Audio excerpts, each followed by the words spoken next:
Ready? Call the meeting to order. We please stand and lead the pledge of allegiance.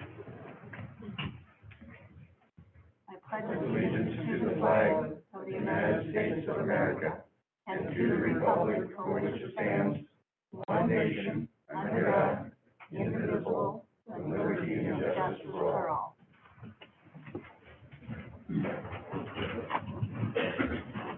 We'll have a roll call, please. Hannah, Yes.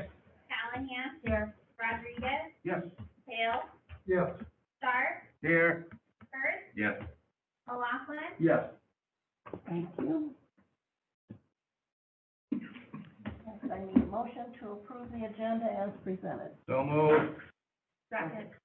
A motion and a second to approve the agenda. All those in favor say aye. Aye. Opposed, the same. Motion carried.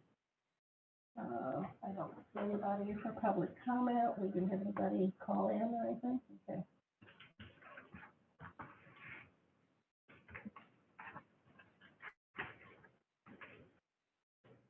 And I need a motion to accept and approve the consent agenda that approves the following: minutes of the October 26th, 2020 regular meeting, bank reconciliations for the month of October, budgeted and monthly transfers for the month of October, Fairway Store Incorporated Class B wine permit, Class B beer permit, and Class E liquor license, November 16th, 2020 through November 15th, 2021. Walmart Supercenter Class B wine permit, Class B beer permit, Class E liquor, and Sunday sales liquor license, December 1st, 2020 through November 30th, 2020. So moved. 21 again. Second. Yeah, Got a motion, did I hear a second? Okay. All those in favor say aye. Aye. Opposed, the same, motion is carried. Next, I need a motion to approve claims for payment. So moved. Second. Have a motion and a second to approve claims. Is there any discussion? All those in favor say aye. Aye. Opposed, the same, motion carried. Do we have your financial one? I believe Maggie is on the phone. Okay. I am. Hi there, everyone. Hello. This is Maggie Berger from Spear. Can you hear me okay? Yeah. Okay, so what we have for you tonight is your annual TIF presentation. I remind you that we do this report at this time of the year because we have new valuations, and your city administration is getting ready to certify what they need to certify from the TIF district for fiscal year 2022 at the county level. The red pages are where we recap any general obligation debt. There is no new debt since last year in 2019, but looking at that on page 2, let's go through that 2019 GO debt. It was for $1,650,000. It was issued in October, and the interest rate, or the TIC, is 1.9972%. We've drawn a line under the fiscal year 26 principal payment of $130,000. That's when that bond becomes callable. So you can look back on the others on page 1 to see that. We give you principal, and interest.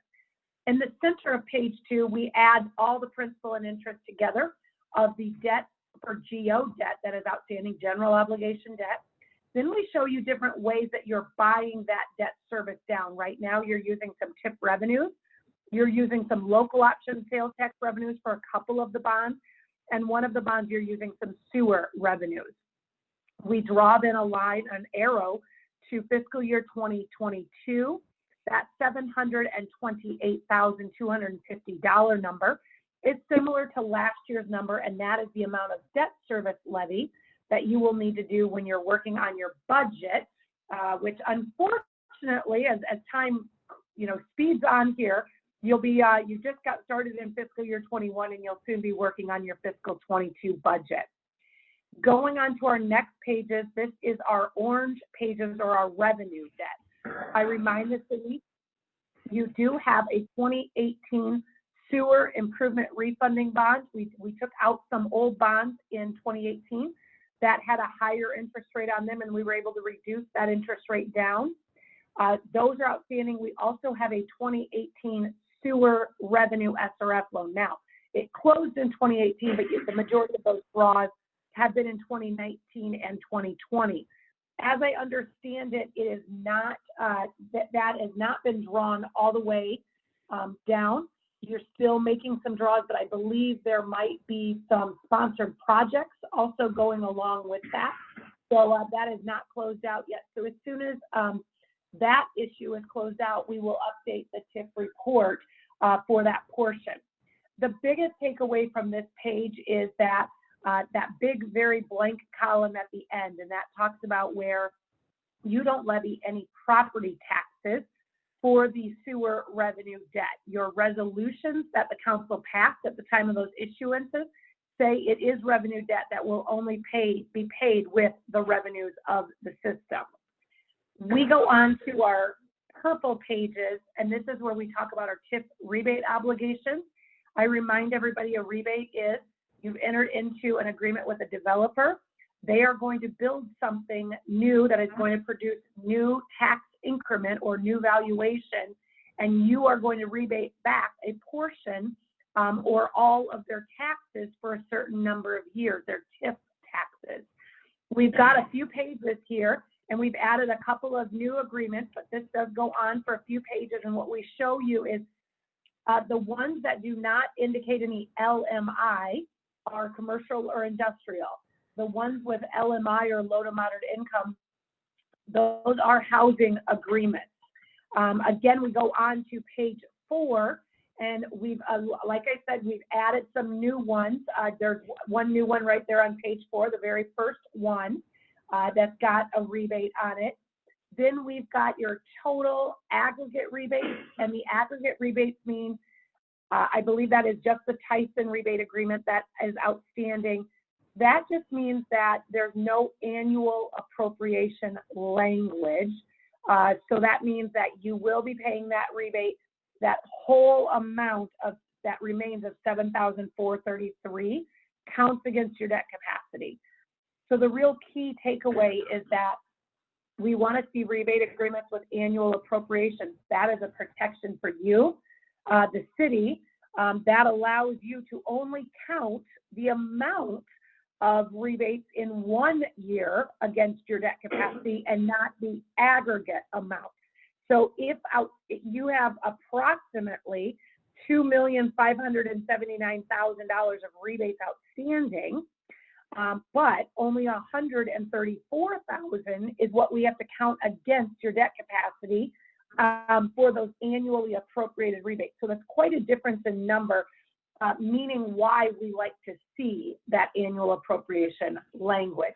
The low to moderate income set aside, remember, for every dollar that you're going to give the developer in housing, you are going to set aside low to moderate income, and you are going to use that anywhere within the city on LMI projects. I know that the city has undertaken some projects and probably working because you know you're going to have some LMI monies coming in the future off some new housing developments.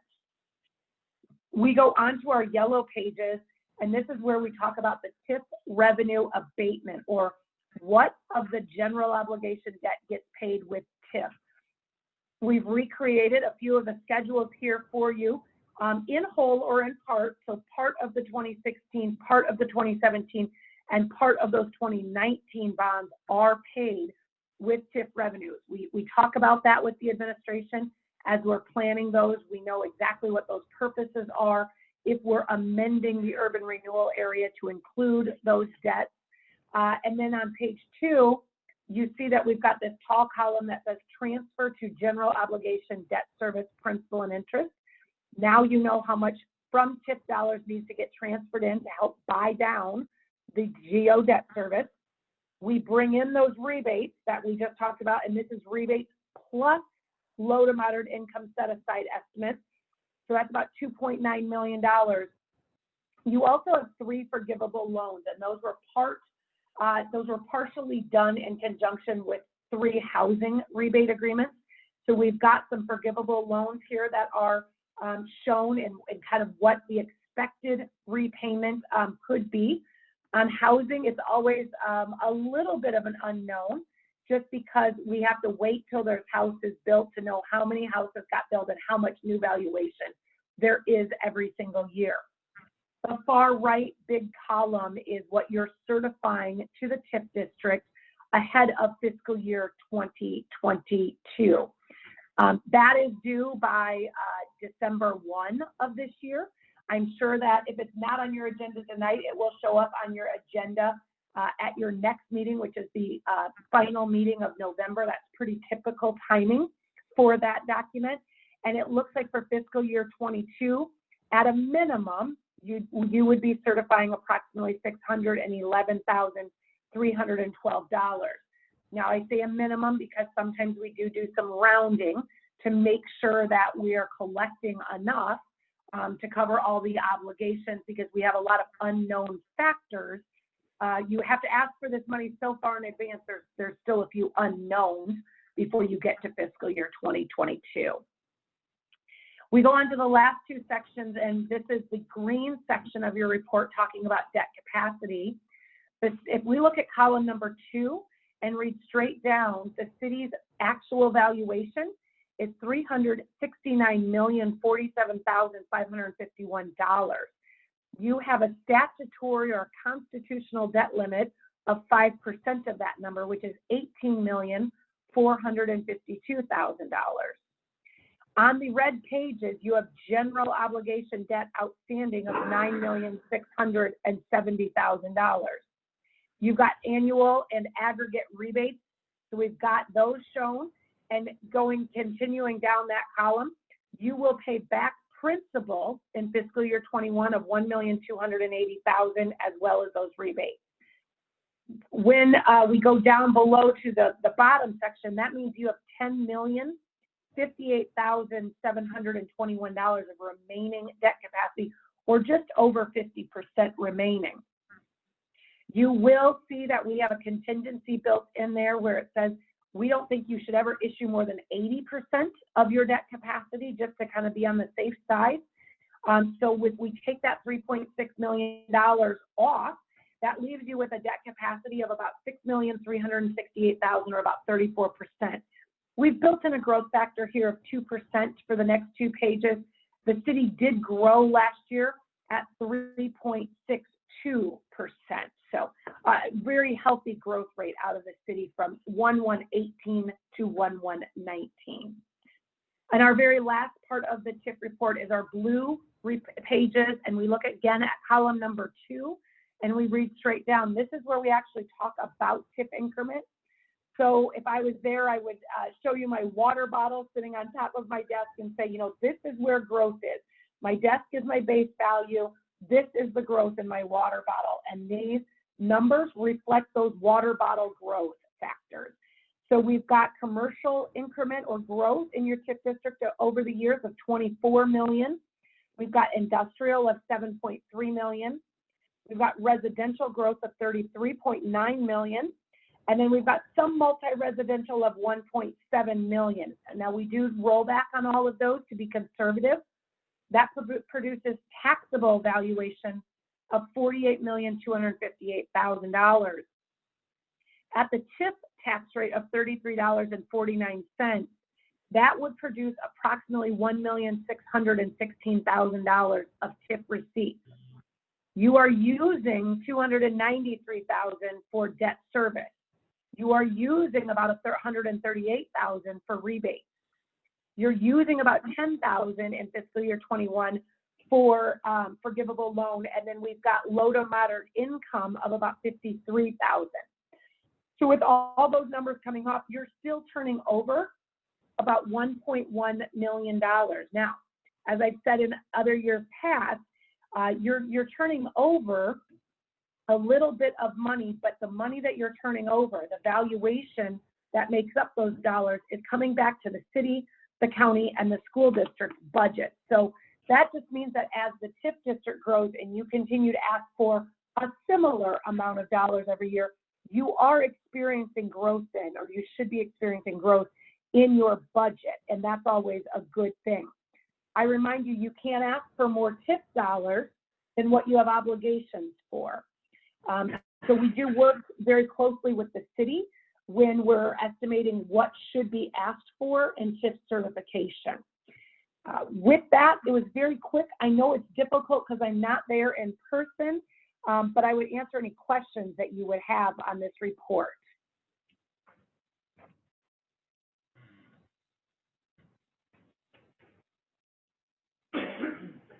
Anybody have any questions?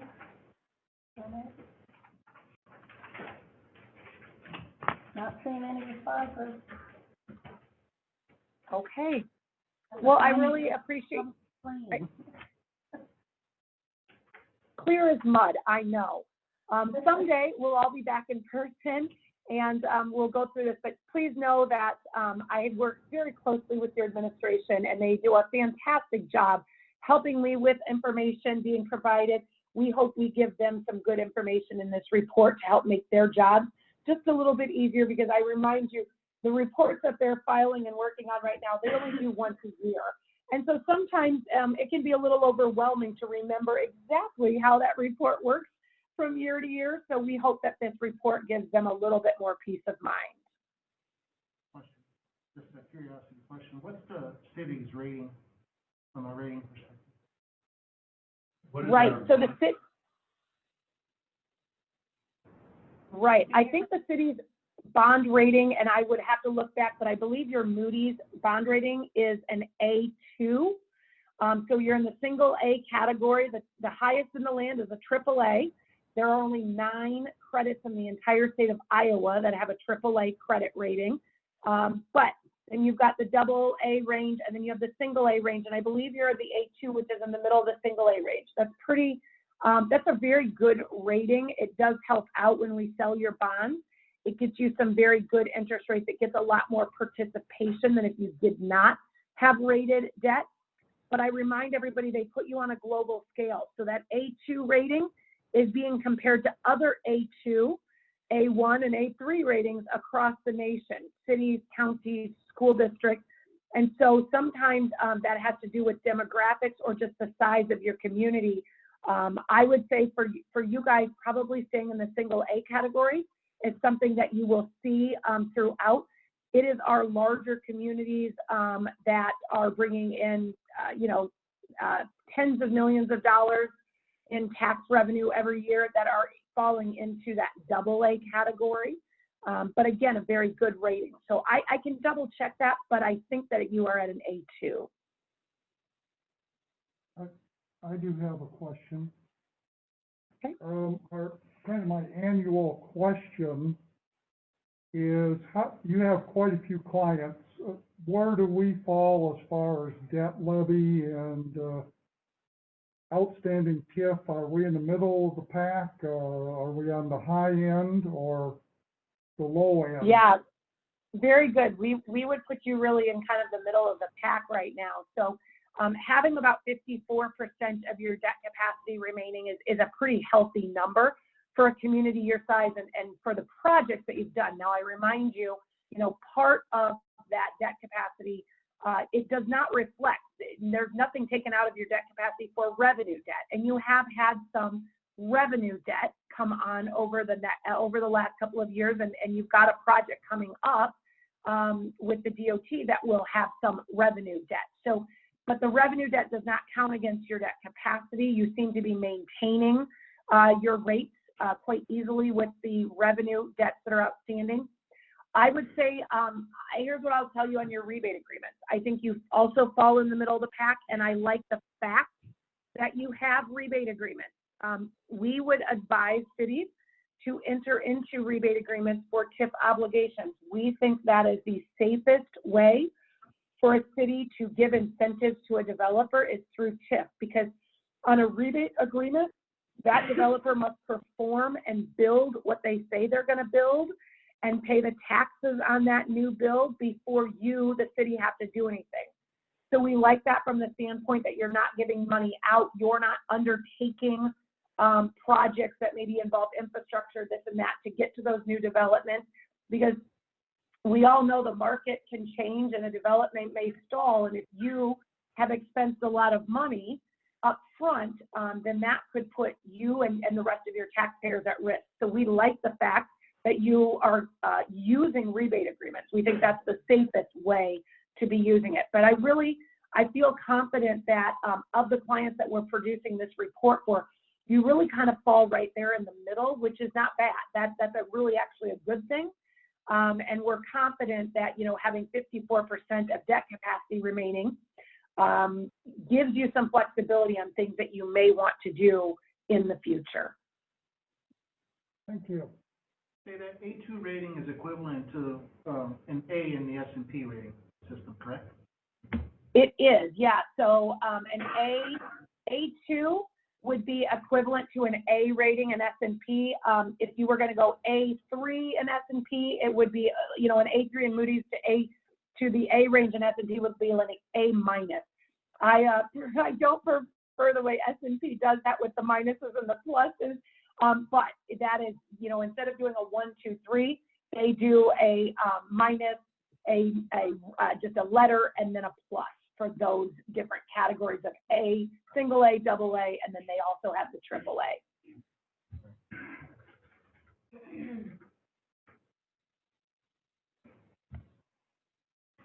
Any other comments or questions for me? Okay. Thank you very much for being Thank here. you, guys. Have a good evening. Bye-bye.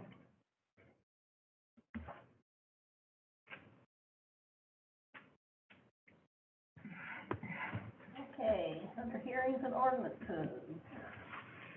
I need a motion to receive, file, and consider adopting an ordinance for the third and final time for the amended Article 20 additional requirements, exceptions, modifications, interpretations of the zoning ordinance, third and final reading. Your motion. So moved. Second. Motion and a second. Roll call, please. Callahan? Yes. Rodriguez? Yes. Hill? Yes. Stark? Yes. Hurst? Yes. McLaughlin? Yes. Hannah? Yes. Thank you, motion is carried. Next, I have a rezoning application, third and final reading, motion to file oral and written comments and consider adopting the ordinance for the third and final time. So moved. Second. Motion and a second. I have a roll call, please. Have we any more comments on it? Nothing. I take that back. I did talk to the builder this afternoon, who was anxious for this to be in place so that he can get started.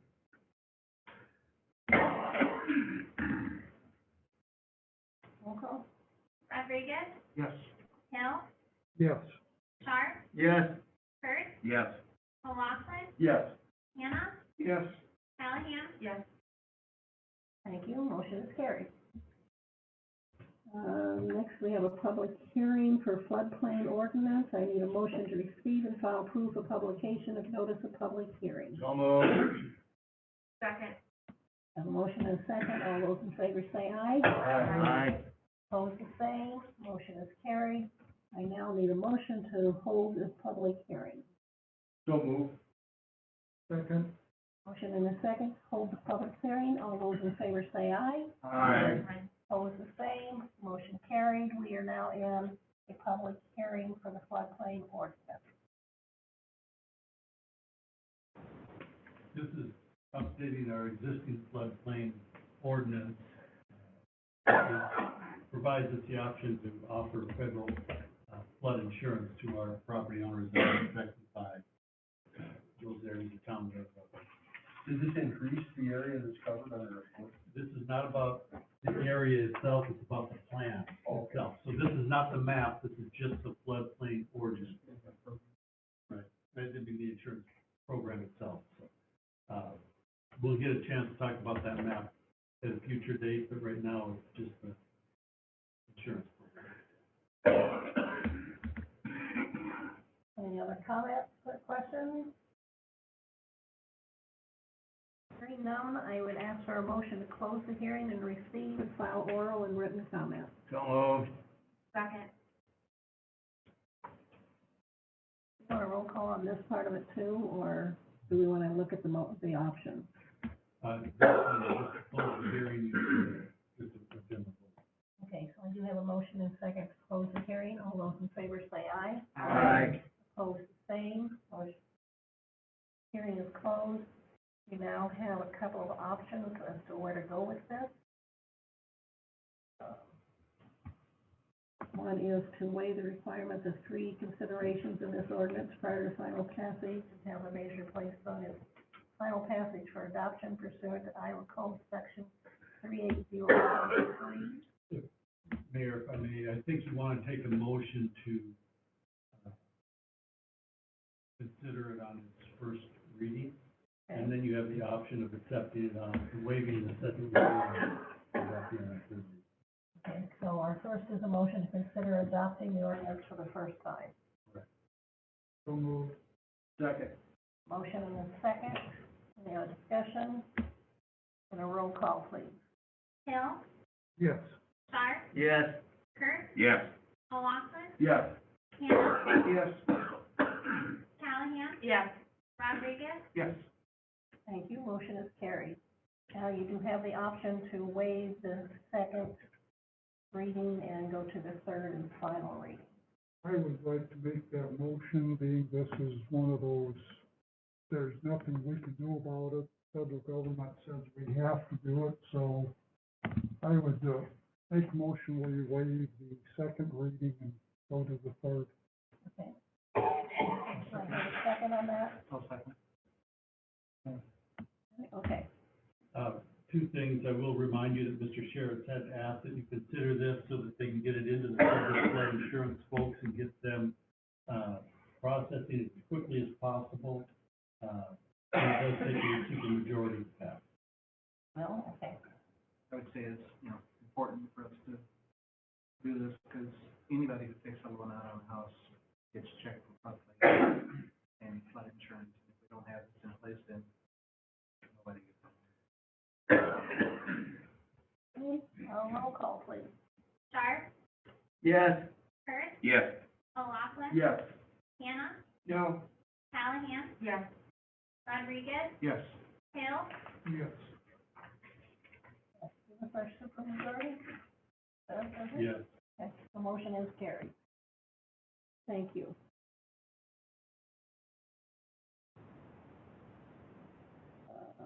Next, we have another public hearing in regards to development agreement with CG Construction. So I need a motion to receive and file proof of publication of notice of public hearing. So moved. second. Motion and second. All those in favor say aye. Aye.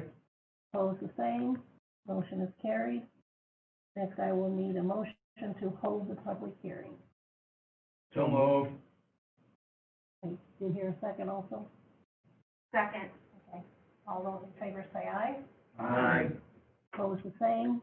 Motion carried. We are now in public hearing in regards to proposed development agreement with CG Construction. Now, this is for down on Third Avenue Northeast, is that correct? This is the office building on Third Avenue Northeast, that's correct. This would be the equivalent of 10% of the development cost as we've done for our commercial operations elsewhere in the community. I was asked a question about what this might look like. The land has an assessed valuation of $21,600, assuming a $400,000, and just based on the conversation, I picked the number 400,000 over 10 years with a 90, 80, 70 stair-step rebate. There'd be a total benefit of, on today's numbers, $41,539. That means that over that 10-year period, both the developer and the city would get like amounts of $41,500. Estimated taxes, and I apologize, I did this very quickly this afternoon, so based on those assumptions and no change to our TIP valuation or our TIP tax rate, the tax dollars on that would be $12,060 Per year. per year. I mean, that's, again, based on Based on the valuation. based on valuation, assuming a $400,000 valuation, which is probably a little bit on the high side based on, what I looked at in that area. I went to the high end of that. Although this would be newer, there's a couple of similar sized properties. There's no magic to it. I just tried to give you a ballpark of what that number might look like. If I went to the $250,000 assessed valuation for the property, the total rebate is closer to $26,000, $27,000. So there's a range in there. I think that it's gonna be somewhere in between those two. Why would we give TIF money for an office space downtown when we have 10 or 12 empty businesses downtown? I see across the street, there's two office buildings for that, or two offices for that, building across. This isn't gonna bring any more jobs, is it? So you're saying you don't want me to build a new office building and then If you want, sell it to respond, somebody? Steve, would you come up to the podium, please? You So can you're certainly, saying if I build a new office building in Independence, you wouldn't want me to build one and sell it to somebody in Independence that's gonna have a new office there? you can certainly build it, Yeah, but I'm saying, that's what I'm saying, I mean, but I'm proposing to build a new office building in Independence and sell it to a prospective, whoever might be a business. what I'm saying, we've got 10 or 12 empty buildings downtown that. Right, but I don't wanna own those buildings, I know. right? And I'm building a building to sell it. So that has nothing to do with me. Why would I, Well, it is gonna add tax dollars to our tax roll. yeah, I mean, I'm building a building that's gonna add tax If we don't dollars. give TIF money, we can get more taxes. How are you gonna get the taxes out of the building if it's not there? You can go ahead and build it without TIF money. I think the challenge that we have is, we've tried to incentivize new development, shown in our expanding tax base. Our tax base has grown substantially over the last, 8 or 10 years. And we have used TIF, we've used the rebates. I think you heard Maggie talk about the rebate. If Mr. G does not perform, we don't pay him. We only give him back a portion of what he already pays in. That means that we don't have to chase the money, it's here. And this is a fairly common, use of tax increment financing. We're only paying back a portion of money that we don't have today. We're not taking it out of the taxpayer's pocket. We're using dollars that don't exist today, in the hopes of 10 years from now, we're growing our tax base by that much more. And if you take a look at that report that Maggie gave you, you will find that we've used it fairly extensively and for good programs. I mean, our housing development has been fantastic. We need the population base to support the community. So you've seen quite a bit of that. You've also seen a fair amount of commercial development, large and small. Will this be considered commercial, or we have to create an LMI district there? This is not LMI, it is strictly commercial, so there is no LMI on this one. I think it's encouraging that we're seeing some new development come downtown. Yeah, I haven't seen anything built downtown. Everything else is everywhere but downtown. So I think it's great, personally. It might create more interest in the other buildings that are sitting empty. That'd be very nice if it did. Well, and And he's done a good job with our money before, so why not trust him again? I think it's just another tool for, just like our, facade programs, sidewalk project, all of those things are tools that help the downtown, continue to look vibrant and look good. If you drive around to some communities, you're gonna see some pretty good ghost towns in their downtown area. And, I think it encourages growth in our downtown. We had a facade program downtown where somebody didn't get the money because they didn't know about it. and TIF money was great for the housing addition because he's got those places sold and office space, like some got the empty spaces downtown. I think it's a good project, and he's putting his money on the line. There's not a developer in town that wants to not participate in this type of a program. You know, it's like when we did the old addition out there.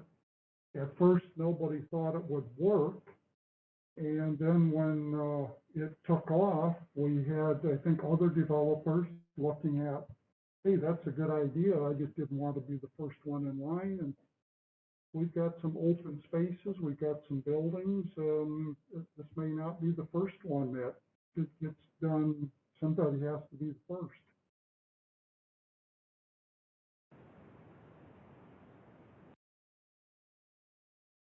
Any other comments? Thank you, Steve. I ask for a motion to close the hearing and receive and file oral and written comments. So moved. Second. Motion and a second. All those in favor say aye. Aye. Opposed, the same. Motion is carried. Next, under resolutions. I need a motion approving the development agreement with CG Construction Incorporated, authorizing annual corporation tax increment payments and pledging certain tax increment revenues to the payment of the agreement. So moved. Second, A motion and a second. Can I have a roll call, please? Kurt, Yes. O'Loughlin, Yes. Hannah, No. Callahan. Yes. Rodriguez, Yes. Hill, yes. Stark, Yes. Thank you, motion is carried. Thanks, Steve, for being here.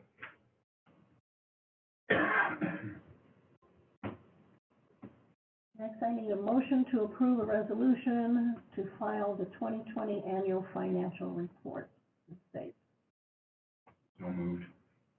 second. Motion and a second. Any comments? A roll call, please. O'Loughlin, Yes. Hannah, Yes. Callahan. Yes. Rodriguez, Yes. Hill, Yes. Stark, Yes. Kurt, Yes. Thank you, motion is carried.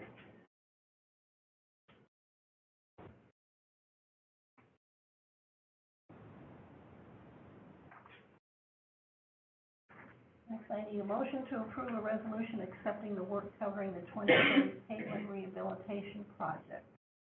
So moved. Second. A motion and a second, any discussion? Roll call, please. Hannah, Yes. Callahan. Yes. Rodriguez, Yes. Hill, Yes. Stark, Yes. Kurt, Yes. O'Loughlin, Yes. Thank you, motion is carried.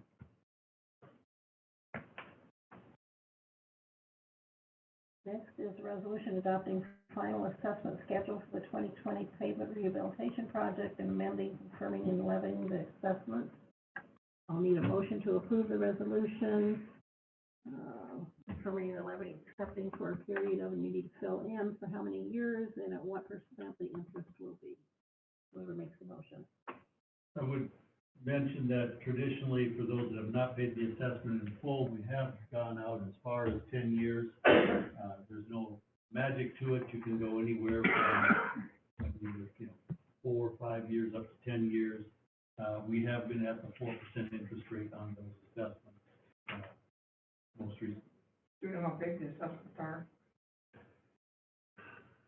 They range based on the front foot, for the lots.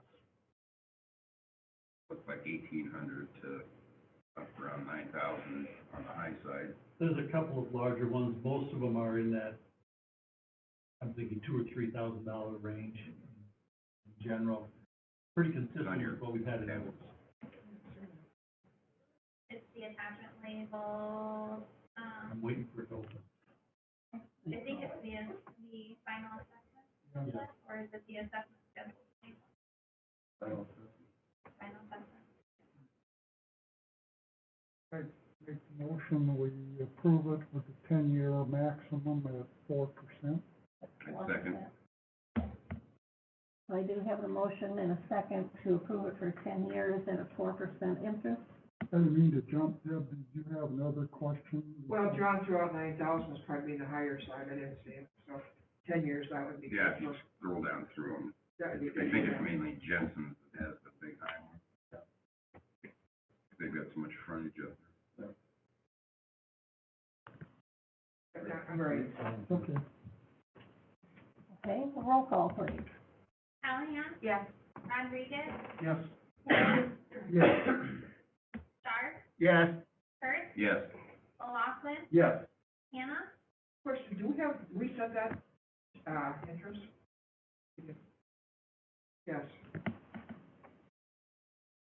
Thank you, motion is carried. If I may very quickly, I don't remember the exact number, but I think the council has the authority to go up to like 9% over prime or something to that effect, far higher than what we're likely to ever want to do, in our assessment.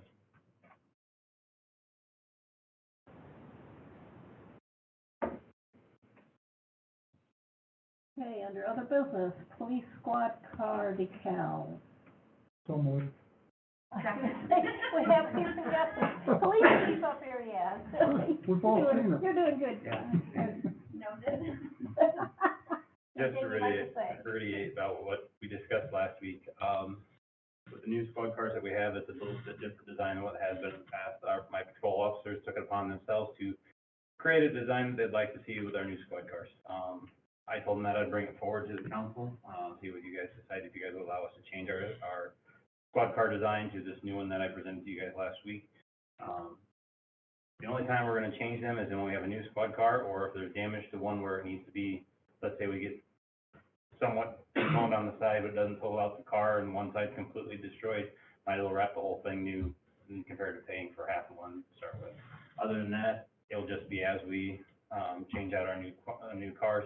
The only other caveat to that one would be our K-9 unit. That car is one of the oldest wrapped ones that we have, and it's the car that we're gonna keep around for quite a few years. So, the money to pay for that one would come out of the K-9 fund. Anyway, it wouldn't affect our budget in any way. So, but you guys have seen them, so. And you did bring up that it's gonna save us considerable amount of money on, Correct. The cost of them is about half of what we pay now for the ones we have on our squad cars currently. And correct me if I'm wrong, work's done locally by Signs and More, Yes. correct? Thank you. Yep, we stay locally with them. They've done a great job with them, and if we ever have any issues, they're always willing to help us with them. We need a motion to approve that. I have a motion in a second, Oh, I you just can have need that. calls. You want, all I need is a roll call? I don't need a roll call. You don't need a roll call? Okay. All those in favor say aye. Aye. Opposed, the same. Motion carried. Thank you. Good to go.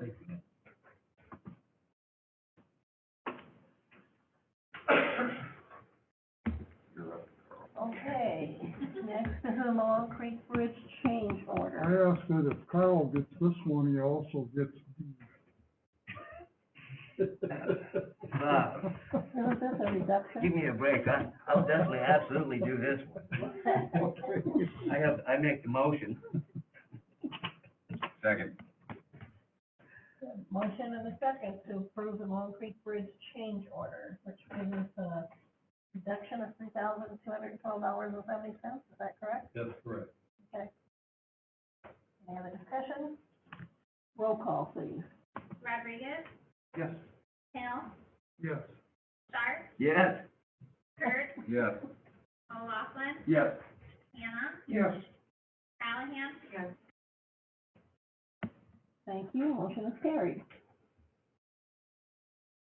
Down to, structural review courthouse water tower, motion to approve an agreement with whoever for the structural review of the water tower. So this is gonna cost us $300,000 over. No. What we are looking at is, and we don't have the exact number, that's why it's estimated. We're looking at a new maintenance agreement that is far more substantive than what we've had over the last 10 years, in maintaining our water towers. But before we start putting maintenance into the courthouse water tower, we want to make sure that it is structurally sound. So we're looking at a $4,500 structural review of the water tower. The tank is okay. What's holding the tank up has been called into question. We've gotten mixed feedback on that over the last 4 or 5 years. And I'm concerned about how much money do I put into a maintenance agreement on a tower, not knowing that it's structurally, secure there. So what I'm asking for is authorization to enter into a $4,500 agreement. I did talk with Mr. Foley, and we think that Shive Hattery has a solid proposal. We are using our own local drone resource, to save $1,000. And, again, do a structural review to make sure that we're actually looking at a maintenance agreement on something that is worth maintaining. So it's 3,500. I'm sorry, Deb. It is 4,500. The 1,000, would be in addition to that if we use their drone the way it's written. It's an optional service. So one is a not to exceed 5,000, the other one is 4,500, I believe is what it said. But if we do the drone thing, why is it 45, it should be 35, shouldn't it? No, the way that's written is it is, $4,500, additional cost if we, well, let me look at it. I'm sorry. Deb, I apologize, it is 3,500. I'm assuming the lead paint assessment, if we have to do that. I think we have that coming through, another source, but it is 3,500 without the drone. I apologize, you're correct.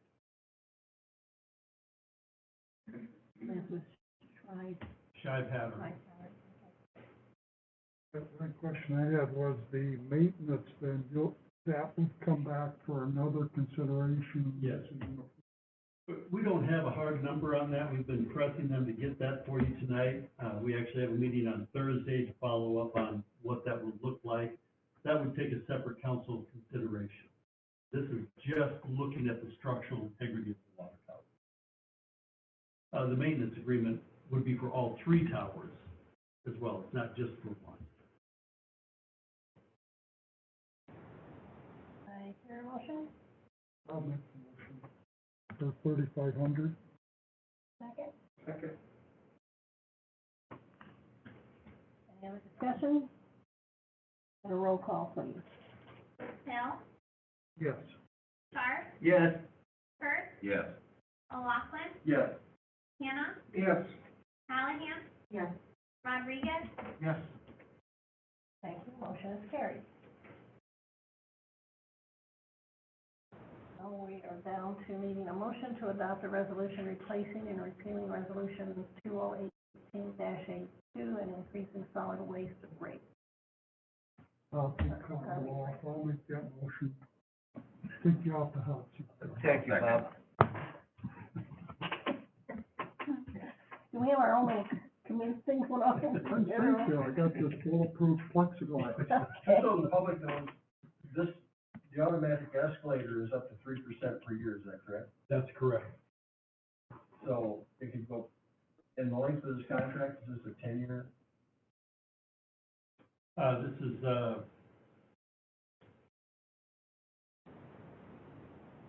I apologize, it's either a 3 or 5 year, I think it's a 3-year contract that we were in with them. We just renewed that last spring, Yeah, we bounced it up. and, this increase was supposed to take effect July 1st. We did postpone that. We have been subsidizing the garbage fees, since, July to the tune of not quite $1,000 a month. Just 5 years.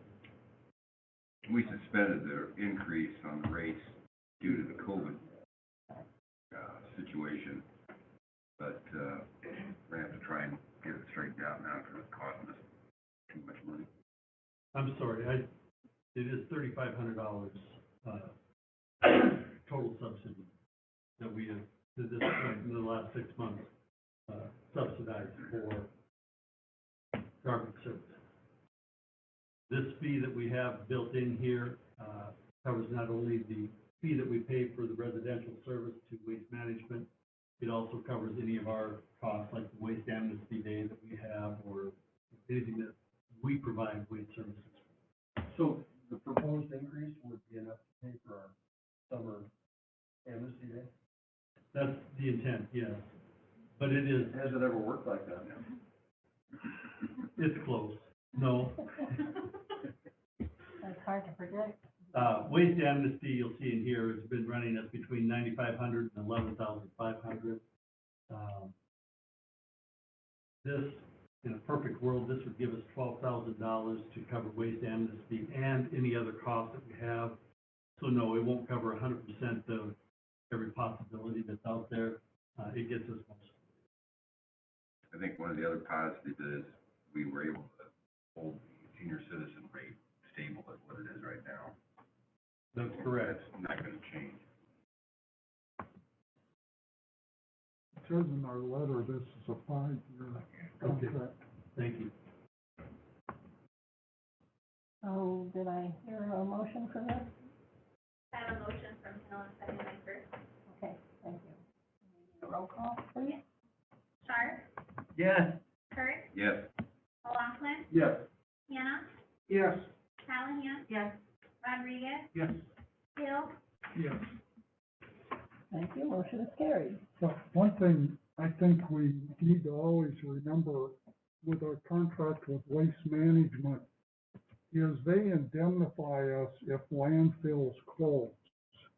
And that's an extremely expensive proposition. If a landfill that anything we send to closes, we could be subject to an assessment for the monitoring. For example, the Buchanan County landfill, we're still paying an assessment for that landfill.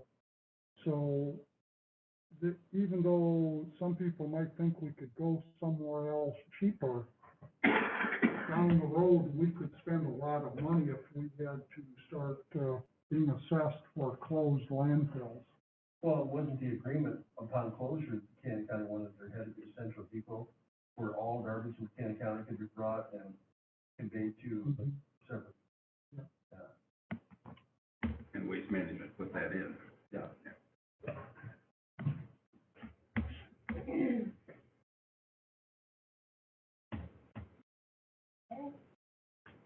Last item is our mask mandate.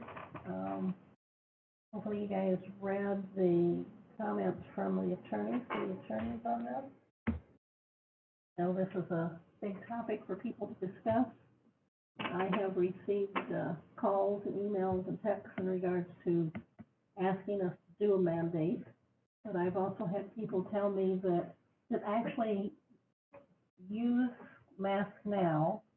And if I put in a mandate to require it, they said they would stop using them. Well, show up. Not quite sure, thinking of that whole idea. What can I say? It's something that I don't know how we would enforce it. And from the notice from our city attorney is that we really don't have the right to do that, that's something that the governor. Where's the guidance at? I'm looking at my emails, I don't see any. It's in the It's in your executive content. This is a confidential attorney-client privilege memo that he has provided to you.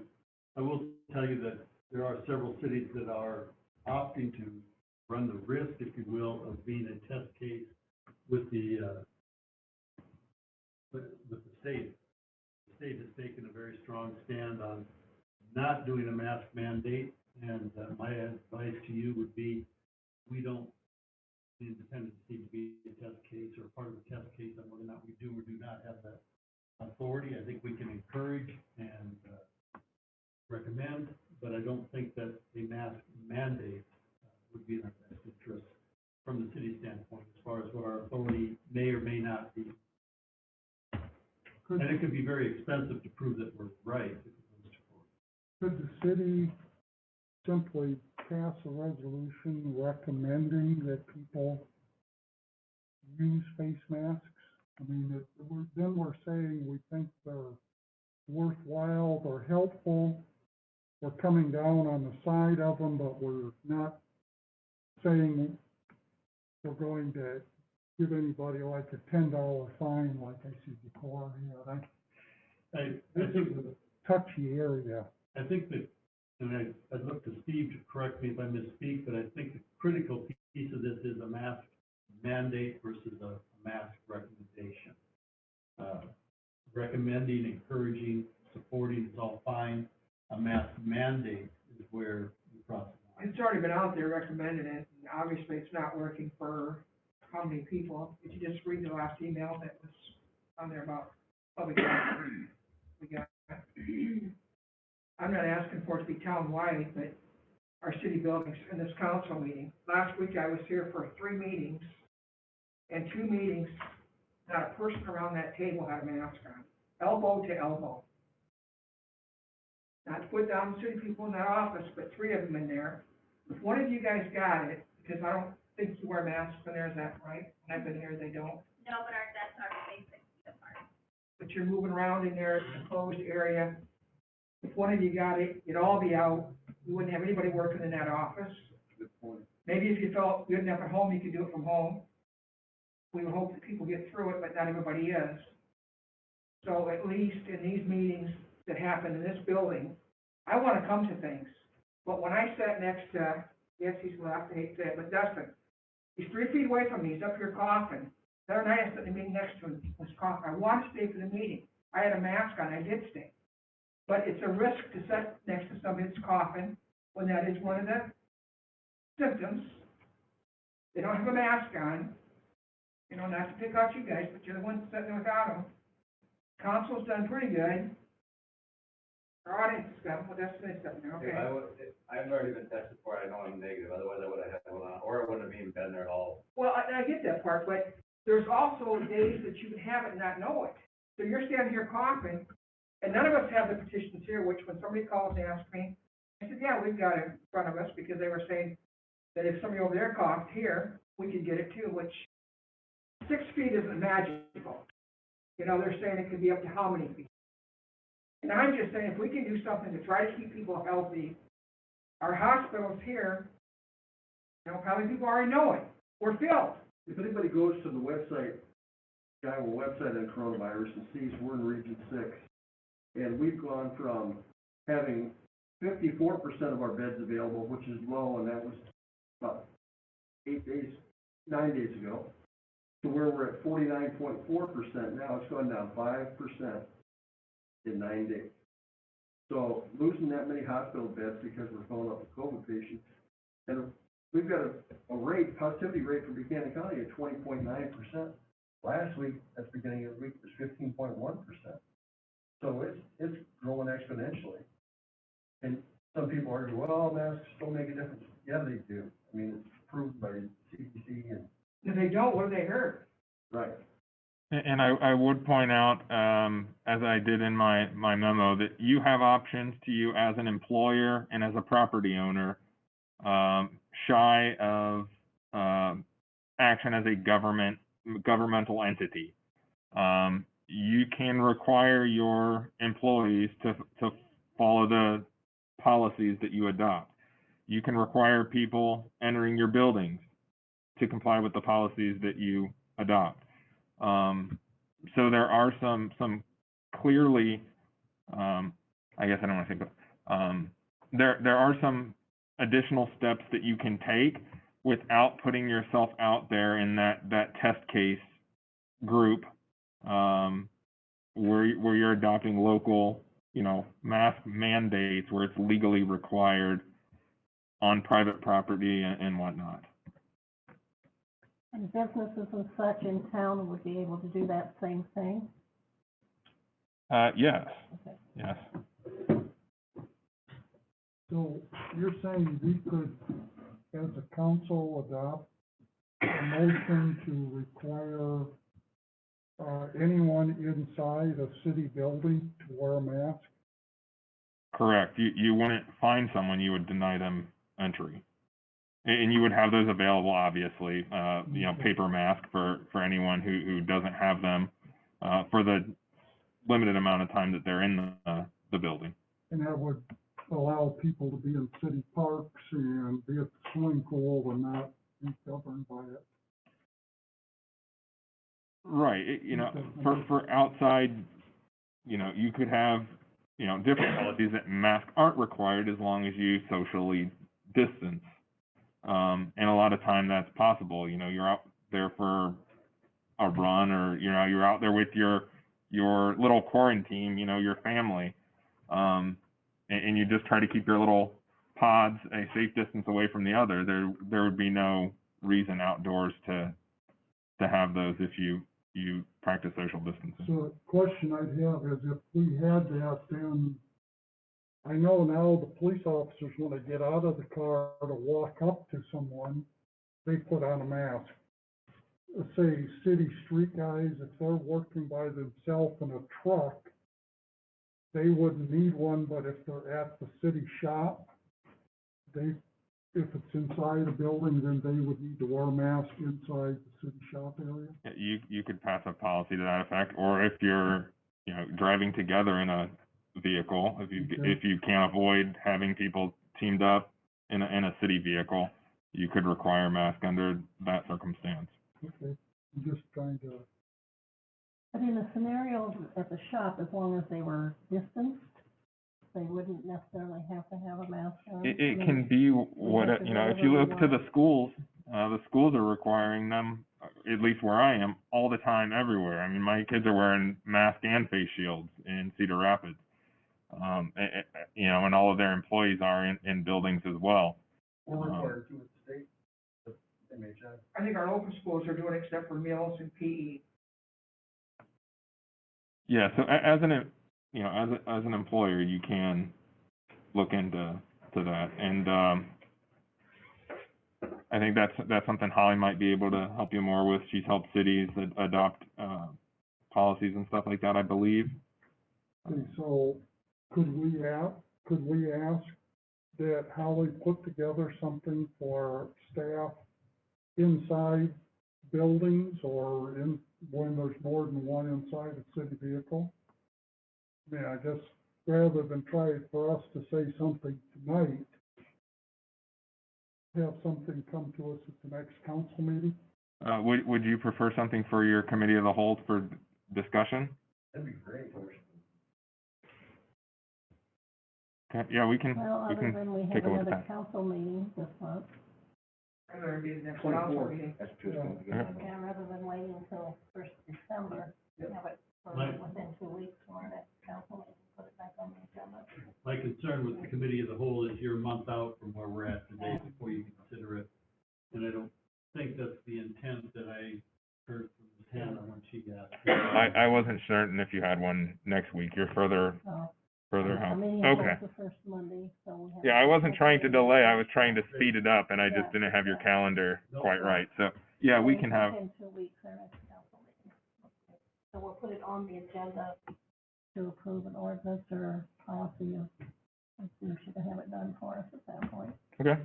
Would that be something the city manager, being the manager of the employees of the city, decide out our input, being that he's the one managing the city employees? I personally think it's a hot button issue and we need to take the heat for it because you're gonna have some city staff, you're gonna have some public coming in here, and I don't think it's fair to put that on the I mean, city it can be manager's with our shoulders. encouragement and our backing. That's the way I look at it, For it's a us to hot make, button for us to issue. make that rule, We might as we well want put some the heat in it. manager. Well, I think the question is whether or not the council wants to take play a role in city facilities, city operations, if you will. As far as employees go, I mean, we're happy to honor whatever direction you give us, but I do think that it's more appropriate coming from the council. I think it carries more weight in the community's eyes if the council makes that statement. And not to put the burden exclusively on the council, but I do think there is some merit to it. If there's a policy passed for city buildings, how soon we provide masks for the people coming in here, because we would need to order and find some supplies. I know that we would have a lot of people coming in here that we would then have to supply a mask for, so how soon we have to have those available if something like that is passed? I would say upon effectiveness, because it is a public place and people do have public business here, and you don't want to be seen as precluding folks from entering. You just want to be able to say, if they don't have a mask with them, you don't want to say, you can't be here, you can't, pay that bill or do whatever you're here for. So you'd want to time that appropriately. But somewhere down the road, you can quit providing masks for too. As of today, for the public schools here in town, our kids were issued 2 masks at the beginning of the year. Well, 5 to 10% of the kids come to school without a mask every day, so the school providing it. School can't afford it, so as of today, you come, you have a mask, you go home. When you have a mask, you come back. I think the difference is, and I can check with Holly on this as well, the difference is we're a public building. We can't decide when that person has or has not been here to be provided a mask. You know, we have to be able to provide that information. I think everybody today knows that. We provide them for customers in our Gotta have it. place, if they don't have a mask. So, just to be the devil's advocate, what happens if somebody comes in and is not able to wear the mask? That's in the policy. You cover for, medical conditions. I'm not sure exactly how it works. Like I said, you know, Holly and the employment folks have been the one to work on these. Can you ask for the shield, Steve? Can what? Can you ask for the face shields, whether the mask, or the mask? Yeah, I mean, I don't know how many places are providing the face shields as opposed to the mask. I do think that is an acceptable alternative when someone has a legitimate medical condition, like asthma or. If they bring their own. Right. I don't know that we're not gonna share. I can donate you share 2 them. or 3, and we could clean them before they leave. They'd have to turn it in, and they can be clean, I trust don't me. think we can go that route. What if somebody refuses? I have about 12 of them. Well, I think your issue with, mandating it in the building, if they want to come in the building, they have to have it. If they refuse, then you don't provide the service. I mean, you have the right to restrict it, if I understood correctly, access to it. And that's, the thing is, this type of rule's been in existence for years. No shirt, no shoes, no service. I mean, this is just an extension or an offshoot of that. As long as we have it posted on the front door. Well, and I think, you know, honestly, we take what the fire department has training out here, and I'm not so sure they wear masks, and you put 12, 15, 20 people together in a small area on a training session, we could end up with no fire department. I think it's up to us to be a leader for the community, Set the example. and so I would like to see something brought to the next council meeting.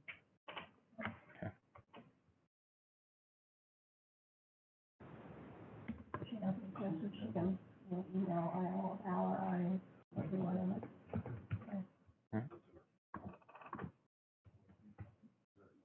I think we definitely need to be encouraging people to be wearing masks, even encouraging people to make sure they get their flu shots and they wash their hands and everything else, and keep in contact with their health providers if they feel sick.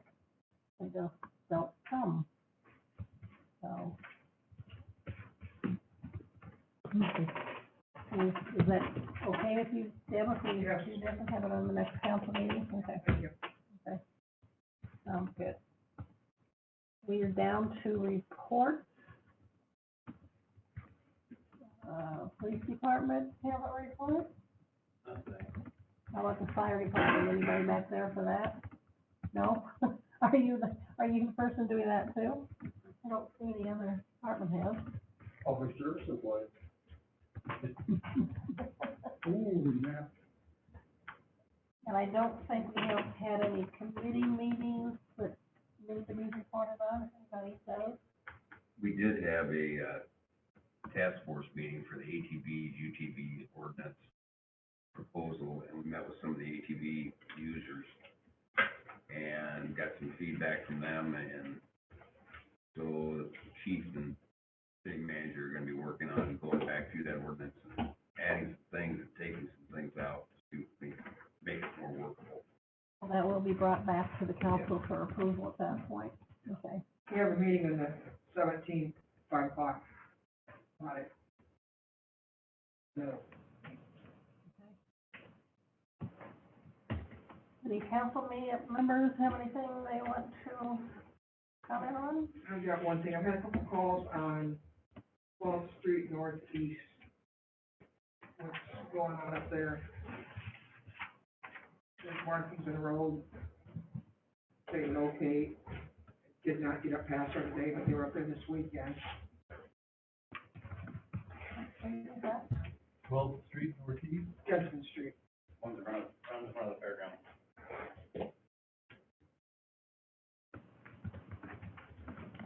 Cause they had a pile of rock in the road last week, so I got calls on that. The pile of rock was a sewer line in one of the houses there. So they had to dig out the sewer line, and I know that one. But as for the rest of it, I don't know. I'll have to find out, yeah. So chick is up there, so is that was it a city job or is it,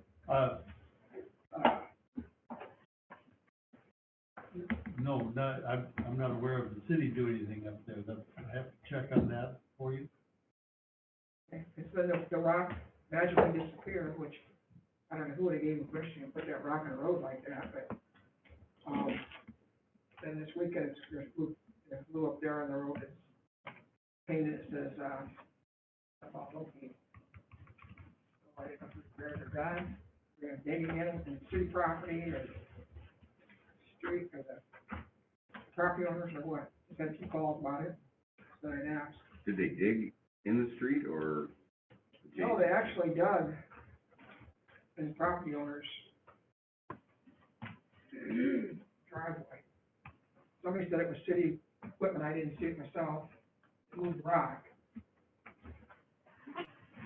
I would just like to say that the CDC and other governing bodies with the health have said, rather than shutting down, if people wear masks, they'll curtail the flow as much as anything else. So, I mean, I understand people don't want to wear masks, but the more you do it, the more you contain the spread, the more you allow everything to stay open and produce revenue.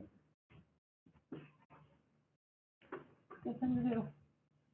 People catching COVID and having to isolate because you work with somebody that's got it is getting closer and closer to home. Businesses have to close down, Bolger's closed down for a few days. Bill's is closed down till Wednesday. Well, I think if you saw on Facebook, the administrator at the hospital had a very good plea people to wear masks, and they were getting overwhelmed up there.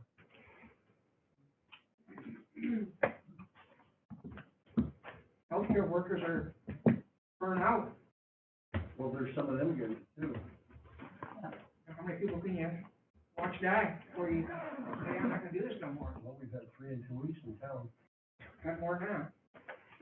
Tina, do you have anything else you wanna share tonight? As Maggie said, we'll have the urban renewal report and the gift certification to you on the next meeting, as well. When does our, we have the people coming in to check our books from last year? The 60th. 16th of this month? Okay. Al, do you have anything else? The only thing I have is if anybody has any time on the 17th, I have 4 or 5 spots open yet for our traffic counts. Did I see one of them at 6 o'clock in the morning? Well, the 6 to 9 a.m. is full. Oh, I'm good. sorry, I can't put any more people there. Bonnie was ready. Oh, From 3 to 6, I could use at least 3 people from 3 to 6. And I have a spot open from 11 to 1, for sure. I might have 2. I have 1 for sure from 11 to 1. No, I have a doctor. But the 3 to 6, I got several open. And I know, Deb, that you signed up and I have you in that 11 to 1. I'll go 3 to 6. Okay, Do we get hazard pay for 3 to 6, being it's gonna be dark, and 5 to 6? no, but thank you for offering. That's right. I'll get you a location and some information, for that, so I appreciate Right, it. yeah, because I have no idea what. Yeah, I've got the books made up, the instructions, what to do. We'll walk through that with you before we send you out into the war zone. Now, will I be south of here, north of here, or? Well, we're looking at 4 intersections: Enterprise Drive, 17th Street Southeast, Lovers Lane, and 3 Elm Park Road. So everything from the Wapsie Bridge south to Highway 20 is what we're looking at. But again, I've got that all broke down and everything put together, ready for that. I just need a couple more people to help count. We need to come in Monday morning, I see, or Tuesday? Monday at 3:00, we're going to try and go through that and get everybody kind of hey, this is what we need you to do. If you can't come in then, I can do it Tuesday, late morning as well. But anybody that can come in Monday at 3:00, we'll go through it. It'll take us 5 or 10 minutes. It's pretty straightforward. It'll be a very fast-moving, timeframe. They want 15-minute, intervals. So count for 15 minutes, flip the page, start over again, and differentiate between cars, trucks, turning movements, versus those that are going straight through. So they not only want the number of cars, but where are they going, what are they doing? Too bad they didn't do this when the golf course was busy and the complex was in operation. Yes. I think you'll have enough fun trying to keep up as is, but yes. Okay, I will ask for a motion to adjourn. So moved. Let's go home. And a Second. second. All those in favor say aye. Aye. Opposed, the same. Motion carried. We are adjourned.